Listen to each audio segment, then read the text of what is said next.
السلام عليكم ورحمه الله وبركاته. ازيكم حبايب قلبي؟ عاملين ايه؟ ان شاء الله تكونوا بصحه وسعاده وهنا دايما يا رب. النهارده جايبه لكم وصفه سهله وسريعه وبسيطه. وصفه تونه بالخضار.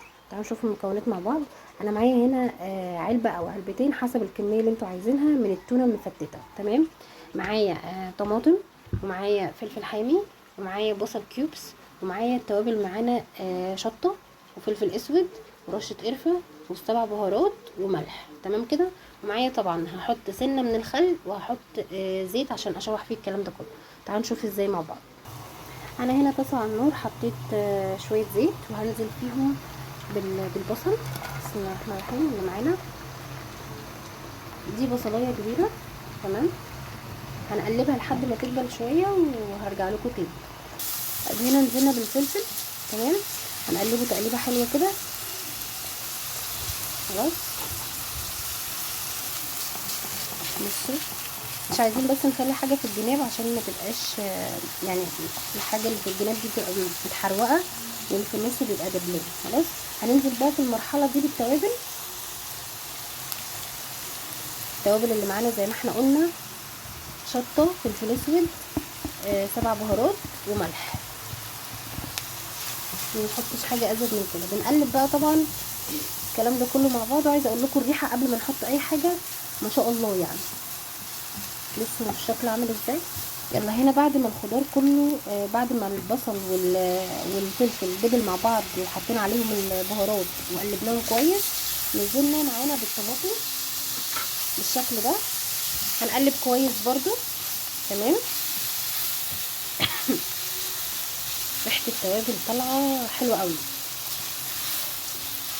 خلاص. هنسيبها بقى لحد ما الطماطم تنزل الميه بتاعتها شويه صغيرين ونرجع لكم تاني. طيب انا هنا قلبت كل الحاجات مع بعضها. تمام. هننزل بقى بالمرحله الاخيره وهي التونه. بسم الله. تمام. زي ما اتفقنا علبه علبتين حسب اللي انتوا عايزينه، حسب الكميه اللي انتوا حابينها.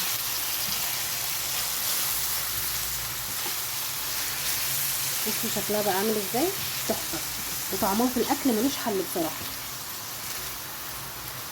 بصوا احنا بنسيبها بقى بعد كده دقيقه واحده بس، بحيث ان كل حاجه تبقى تجانست مع بعضها وخدت الطعم من بعضه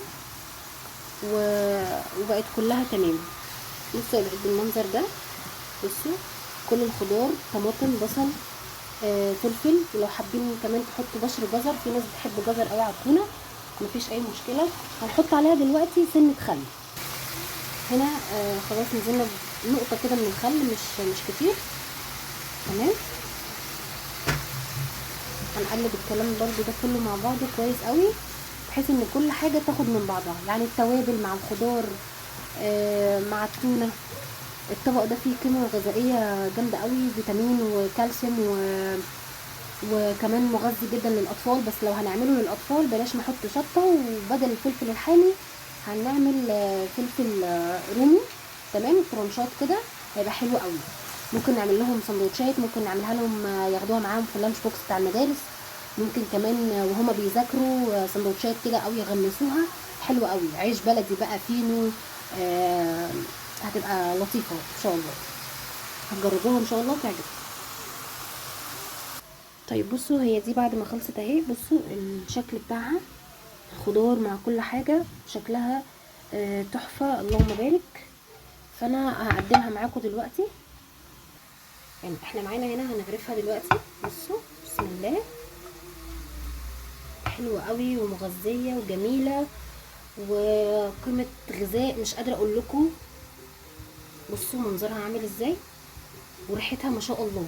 واخده خضار، واخده كالسيوم وفيتامين، واخده كل حاجه كويسه. هتجربوها وتدعوا لي ان شاء الله. بصوا